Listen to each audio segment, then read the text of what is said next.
Silver దొంగతనం చేసినటువంటి ఒక గ్యాంగ్ ఇది. వీళ్ళు శ్రీకాకుళం డిస్టిక్కి సంబంధించినటువంటి వాళ్ళు. వీళ్ళు 5 మంది.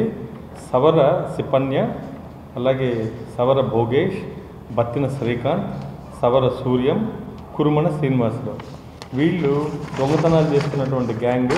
వీళ్ళు గూగుల్లో మ్యాప్స్లో చూసి ఎక్కడెక్కడ టెంపుల్స్ ఉన్నాయి డైరెక్ట్గా ఆ ప్లేస్కి వెళ్ళడం, అక్కడ టెంపుల్స్లో తాళాలు పగలగొట్టడం, అలాగే సీసీ కెమెరాలకు ఉన్నటువంటి DVR రికార్డింగ్ అవుతున్నటువంటి హార్డ్ డిస్క్లను కూడా వీళ్ళు తీసుకెళ్ళిపోతారు ఈ గ్యాంగ్.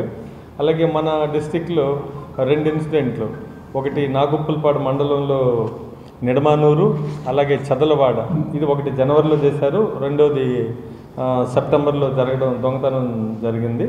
దీంట్లో దాదాపు ఒక 25 కిలోస్ సిల్వర్ ఆర్నమెంట్స్, అలాగే అమ్మవారి ఉన్నటువంటి విగ్రహాలకు ఉన్నటువంటి బంగారు తాలిబొట్లు ఇవన్నీ కూడా తీసుకెళ్ళిపోవడం జరిగింది. వెళ్తూ వీళ్ళు ఈ గూగుల్ మ్యాప్లో వెళ్తూ కారులో వస్తారు.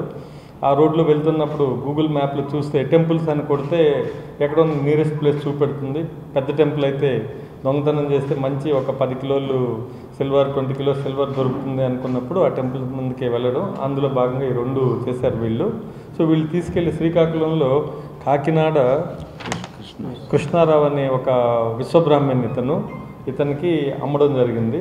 సో వాళ్ళందరూ కూడా వేరే వేరే కేసుల్లో అరెస్ట్ కాబడ్డారు. మనకు కూడా ఈరోజు సమాచారం రావడంతో ఈ కృష్ణారావు ఈ యొక్క సిల్వర్ని కరిగించినటువంటి ఆర్నమెంట్స్ ఇవన్నీ కరిగించిన తర్వాత అమ్మడానికి వెళ్తుంటే దాదాపు 15 కిలోలు సిల్వర్ ప్లేట్, అలాగే 2 విగ్రహాలు, దాదాపు ఒక 4 గ్రాముల అమ్మవారి పుస్తలు ఇవన్నీ కూడా మనం రికవరీ చేసుకోవడం జరిగింది. విలువ దాదాపు 15,50,000 రూపాయల వరకు ఉంది. సో 2 కేసులు మనకు డిటెక్ట్ అయ్యాయి. ఇతన్ని ఈరోజు మనం రిమైండ్ చేస్తున్నాం.